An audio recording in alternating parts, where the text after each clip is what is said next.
I think the biggest needle mover, the one thing, if you will, that's allowed me to really grow my business and have great success over the years is that above all else, outbound prospecting is the number one thing that I do. That is the only job that I get paid for. Everything else Yep. can wait.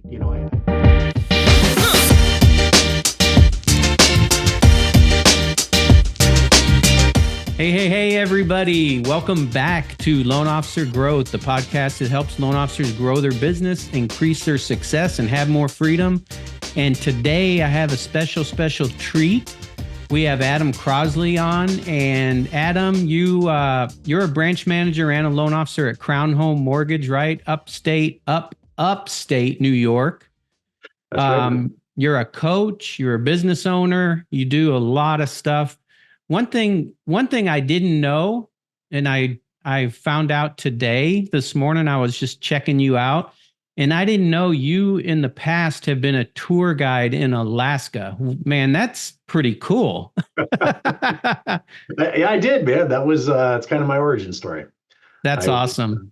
After college, my degree is in adventure tourism, hotel restaurant tourism management. I went up to Alaska. I ran dog sleds, ran tours for Princess Cruise Lines, and in one of the expeditions, when you go on a cruise boat, you can go on different things. Well, we were the glacier tour in Juneau and Skagway. And did that for a couple of years. And then I broke my wrist in 2008, couldn't really work anymore. And I came back to my college town. That's where I ended up settling in 2008. And I got a job in the mortgage business in the fall of '08. Nice. And everybody else was getting out. And here we are 15, 16 years later. It's crazy. Very cool. So everybody was getting out, you were going in. Is it one of those things where you didn't know what you didn't know, or what? So I was actually studying to become an agent. So when I was living up there, I was reading a lot of like real estate investing stuff, like Robert Kiyosaki and different things like that.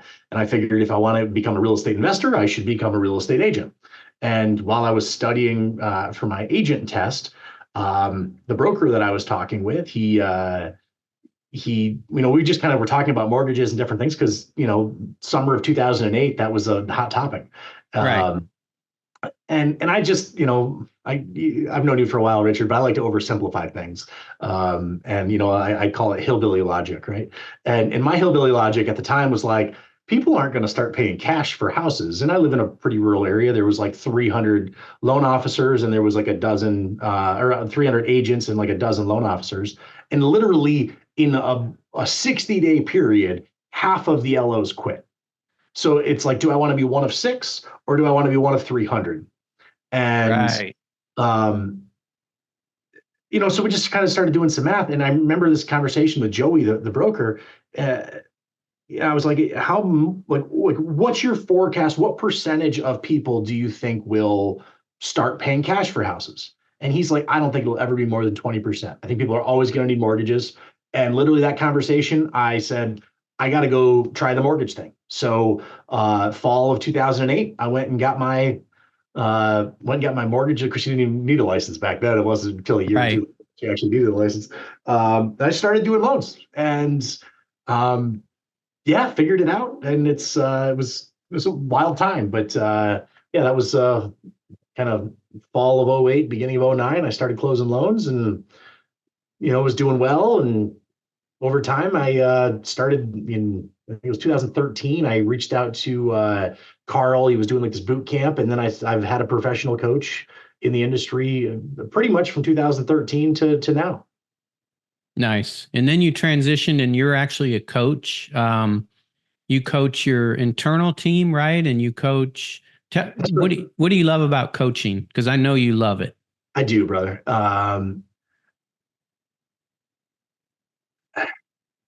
I think that the thing that I love the most about coaching is helping build a plan and helping a student execute on that plan. Because often, and I've been there myself, right? Right. It's like we just got to get from A to B, and because I've been from A to B many times, I know the way. And you don't know what you don't know in life. And I think that's why it's super, super important to always have a coach, because somebody who's walked the road, who's walked the walk, talked the talk before, they can help you navigate and see the things that you don't see. But when you set that goal, and then when I have students that actually do the work, because that's the most important thing, you got to do the work. But when they do the work and they get the result, it's way more meaningful to me than any goal that I've ever set for myself. Like when I can help somebody else achieve the goal they want to get. And Right. that's the thing that I absolutely love about it. Yeah, that's awesome. So it's interesting. You live in I consider a very small town. I mean, I'm outside Houston, Exactly. Texas, which is big, but Yeah. you've closed a ton of loans in your past. How do you do that? Like you're in a small upstate New York town. So I make a lot of contacts, right? I mean, I've been with a lot of the big coaching groups in the country, and basically at the end of the day, I'm a referral based guy. I live it's Plattsburgh, New York. It's about 20,000 people, 180 loan or real estate agents. I do a lot of belly to belly business. I try and get together, break bread with agents, 3-4 times a week. I'm very structured with my prospecting. I try and spend at least 2 hours a day outbound prospecting, and 6 hours a day, who knows? We're in real estate, the sky's falling sometimes. But I think the biggest needle mover, the one thing, if you will, that's allowed me to really grow my business and have great success over the years is that above all else, outbound prospecting is the number one thing that I do. That is the only job that I get paid for. Everything else can wait. I've helped about 2,600-ish families buy homes over the years. And I kind of jokingly say I haven't lost a patient yet. Everybody in real estate thinks everything is a life or death problem. Right. But, like when I'm doing my prospecting, and I do my outbound prospecting from 9:30 to 11:30 every single day. If somebody reaches out to me during that time, I'm sorry, I'm just not available. I'm helping a different family, like as if I was, often, when I'm talking to my students, like if you're on the phone with a client and another client calls in, what would you do? You're not going to hang up on client one to talk to client, right? That's just disrespectful. So when client two comes in and I'm doing my prospecting call, my team knows my voicemail says, Adam's busy helping another family. He'll get to you just as soon as he can. I'm helping my family, right? But above all else, I make time for prospecting because that is the number one activity that yields the largest harvest for me. Yes. That makes sense. You're in an appointment with yourself, regardless of what you're doing, you're prospecting and you're helping another family every time. Yeah. But, and then I've got structured call days and, that I use, same thing the Freedom Club teaches. And, it's doing the work, knowing who you're going to call and knowing what you're going to say. I think that's the biggest thing where I see my students trip up is they either don't know who to call or they don't know what to say. That's the biggest two things. And once you can kind of work on that, then it's just a confidence thing and overcoming that call reluctance. Yep. And the best way to do that is just to do it. Just do it. Yeah. I tell you, I had call reluctance this morning. Huh? I did not want to, it's a cold call to a realtor, an appointment that was set for me. And I sat there and I'm like, man, this is like, I don't want to call. It's call reluctance is real. As many thousands and thousands of times I've done it, I was just like, oh my gosh. But, as soon as I made the call, clicked enter this right at the top of the hour and everything went great. So it's it's one of those things where call reluctance is real. I mean, it really is, right? And it's the boogeyman lives between our ears. It's like I think any salesperson, but it's just the confidence in doing it. And once you overcome that so many times, like for me, that's why I like big call blocks, is because I'm always slow to start, kind of like a bell curve a little bit, right? Right. But once I get going, once there's some traction going, then it's like I'm unstoppable. But sitting down and starting, it's kind of like going to the gym, right? Like putting on my running shoes is the hardest thing to do. Working out's not hard, but putting the running shoes on is, So true. So true, man. So what do you love most about what you do? What do I love most about what I do? Different days, it's different things. Lately, I love helping newer real estate agents grow their business. That has Nice. been like, I have found in my market anyway, post COVID, kind of, where we are today in the world, it almost seemed like there wasn't a lot of people that got into the business for a while. And then a lot of people that got in the business got out of the business right away. And Right. the people that are in the business today that have been in the business less than 18 months that are still there and still want to grow, they've got some grit to them. And they really want it. And because that's the one thing you can't teach, right? Right. You have to really, really want it. And I think everything else is coachable and teachable. But if you don't have that drive, that grit, like you just can't teach that. So And true. um, a lot of the younger agents, and I say younger, but newer in the business, right, that are out there today, that are still out there today, they have that grit. And what I'm finding is a lot of success in coaching newer agents just on like Mortgage 101 and just basics, things Right. that I think we all take for granted because we've been doing this forever. But there's a lot of people that are new, right? I mean, um, the flowers bloom after the rain, and we just had a 2-year torrential downpour, right?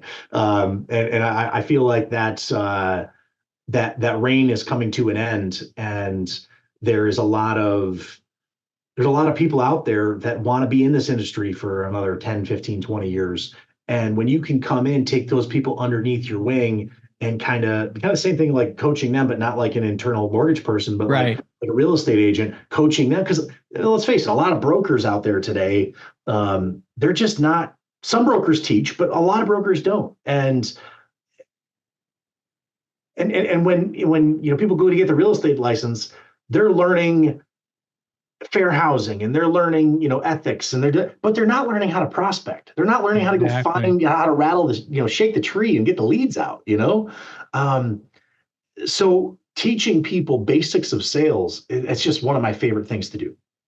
Yeah, that's awesome. That makes so much sense. And then as they grow, they're, you know, they're sending you all their business. That's right, brother. Yeah, they don't forget.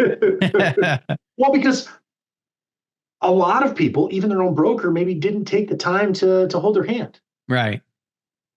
And you're So seeing that more and more out there. correct. And then the other thing too that I've found is as they start to get bigger and they start to grow, they're so much more loyal because I help them get there. And then once they Right. start closing a bunch, that's when all the other lenders like see them on MMI and they're like, oh, this guy's actually doing some production. Let's go talk to him now. Yep. And um, getting those people up there, I've just gotten a lot of joy out of that. Obviously, I love working with experienced people as well, but personally, I've gotten a lot of joy from helping other agents grow. Yeah. And Especially newer agents you're a coach at heart too. exactly. Yeah. Thank you, brother. I appreciate that. Means a lot Yeah. coming Yep. from. You bet. So what's an experience you had that was hard, but it taught you a great lesson? Oh, I know I'm not trying to stump you how or much time we anything. got? I mean, this the last couple of years were really hard. You know, 22, my personal production, I helped 363 families close loans. Last year we helped 74. The thing that I learned, the biggest takeaway for me was, again, I started in '08. I didn't see the downturn. I just got in at the bottom. Right. So for me, the biggest thing I learned is I'm 39 years old. I'm going to have a few more of these cycles probably, throughout my career. Saying that the real estate market dips every 8 to 15 years, right? So I'm probably going to have 2 or 3 of those realistically in my lifetime. So I had a team of 12, to help that bandwidth and the whole model. And the only problem with that model is it assumes that there's cash coming in every month. And my cash I went from profitable to losing 86 grand in 1 month. I didn't deal with it well. I started drinking a lot. I've been sober for 10 months now, which is one of the craziest things in my life. I never thought I would be a dry guy. Congrats. Thanks, brother. But dude, I feel like getting sober, I've got a whole new gear that I didn't even know that I had. But the reason I was drinking so much was because I wasn't processing the emotion, because I put it on my shoulders that I failed. I failed my team because I couldn't afford to pay them. And that was really hard for me. Right. So one of the things that I'm learning, I cashed out my 401k last year. I went out and bought 46 apartments, and I built like a little rental business on the side. So that my hope is that the next time this comes, there's enough revenue coming in that Adam doesn't need to eat out of the mortgage pie, and I can get my team through it, and I can go eat out of a different pie. Right. Build a couple other, still stay in real estate, still stay in lending, but maybe have a couple different income streams to the stool, if you will. So that way, if one gets totally knocked out like it did before, the whole enterprise doesn't go down with it, and I'm not starting over completely. Yeah. Well, you've had a big bounce back. Things are looking good. Yeah, we had 9 closings this month in April, which is awesome. There's about 30 deals in the pipeline right now. So nice. May, June are looking strong as well. Very nice. That's awesome. But yeah, the biggest thing is just do the work, prospect consistently every single day, no matter what. And I think that was the other thing too, is like during that downturn, dude, I did not want to prospect. Right. One of the reasons my trough was so deep is because I was dealing with my own demons and I wasn't handling things correctly. And then because I wasn't handling things correctly, I sure as heck didn't want to show up and prospect every single day. And I had sowed so many seeds, if you will, over the last 10, 15 years that I could go a few weeks without sowing seeds. Right. But I couldn't go 6 months or a year without sowing seeds. True. Very true. And because I stopped, and I had sown so many seeds over the years that the leads didn't stop coming in when I stopped. Right. Because I'd sown so many seeds for so long that when I stopped prospecting during my downturn, my business didn't slow down. So I kind of was like, oh, I get rewarded for not working. And then over time, the bad behavior over time, that's when the leads started to come down, because imagine that when you prospect, you generate leads. So what you mentioned it a little bit earlier. So what does your day look like? Let's say just on an average day you come in, what are the habits and routines that have made a difference for you? Cool. So I wake up every day usually before 5:30 is where I'm up. I try and either work out, spend time with my wife, meditate, whatever, depends on the day, what we're doing. I have 4 sons, so getting them to daycare and school is always a mess. She leaves for work at 7:00. I get the kids to school at 8:00. I'm at my office at 8:30. Do a little team huddle every morning at 8:45. Where usually it takes about 10, 15 minutes. At 9:00, I jump on Facebook. I've got my realtor list on one screen. I've got Facebook on the other list. So Richard Smith, okay, what are you doing? I leave a comment. I just keep going right down my realtor list. I keep a list of about 75 agents that I'm prospecting there, and I'm getting through that list, every week or so. So I'm just going in, commenting, on 10, 15 people's social media, either a comment or a DM. And then I turn on my screen. We do like our own little call stars internally every day at 9:30 to 11:30. And then I make my prospecting calls. On Mondays, I call agents. Tuesdays, I call anybody that's currently in the pipeline, buyer's agent, listing agent, buyer. Wednesdays, I call all of my pre-approved and looking. Thursdays, I call my past clients. And Fridays, I call any of my VIPs, sphere of influence, anything like that. Nice. And then, so that's 9:30 to 11:30 every day. And then from there on out, it's kind of depends on the day, right? I try and there's a couple within 2 miles of me at the office, there's a couple nice restaurants. So I try to get out to do lunches with agents 1 or 2 days a week anyway.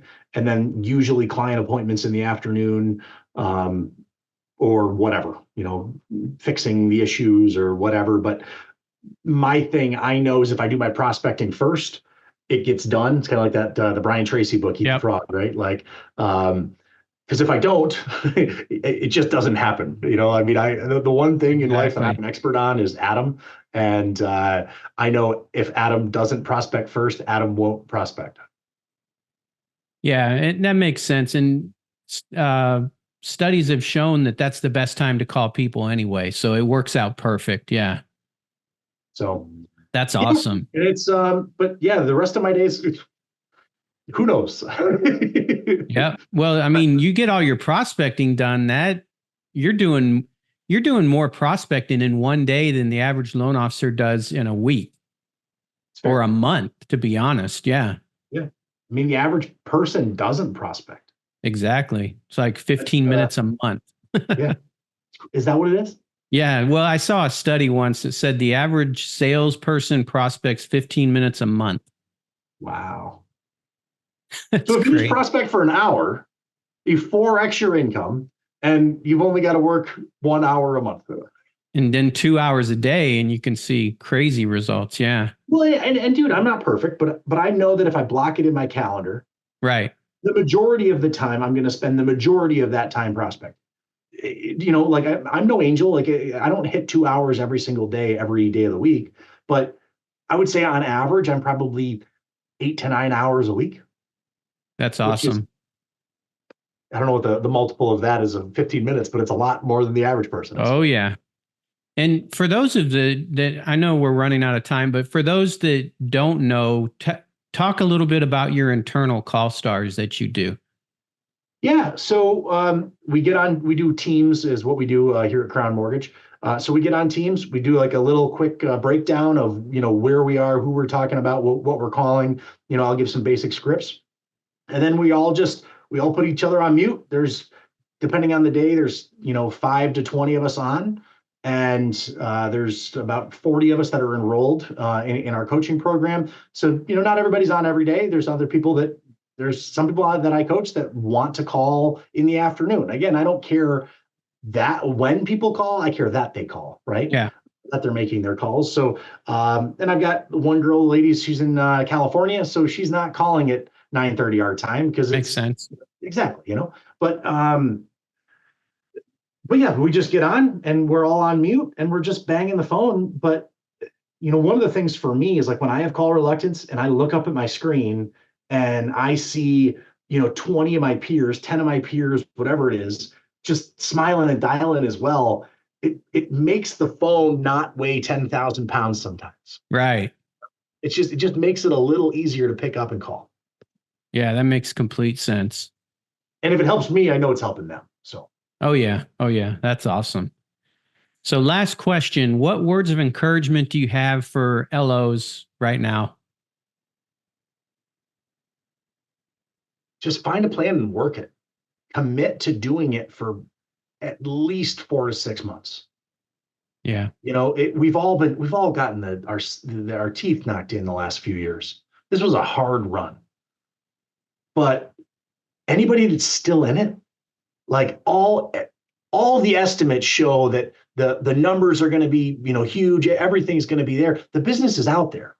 Yeah. But I feel like, and maybe this is just me, thinking about, putting this out on the world, but I kind of feel like we've all been in an abusive relationship, like we've all stayed, we've all gotten the snot kicked in and we're just timid.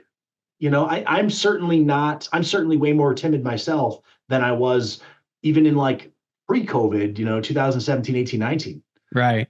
And when I talk to a lot of people, in a lot of the spaces out there, I think there's a lot of people that are just timid because it was such a hard season for such a long period, like we had a long winter and, spring is here, both this time of year and I think in the seasonality of the cyclical, 10, 15 year cycle of our business, if you will, that we had a longer than normal run, right? It was a 15-year run. And because of that, we had a longer than normal winter. Well, spring is here, folks. Get out there, pick up the damn phone and get to work. It doesn't matter what plan you work, as long as that you work, that you find a plan and that you stick to that plan, because I think any plan works as long as you work it and as long as you stay consistent with that plan. So true. Awesome, man. It was great having you on. Brother, dude, this was so good. And this is just a little FYI, guys. Richard was actually my coach for about a year and a half, a long time ago. And learned a lot from this man. And it's just so good to chat with him and with y'all. I appreciate that, man. I appreciate you. Cool. I appreciate you too, brother. Thank you so much. All right. Cheers. Thank you, brother.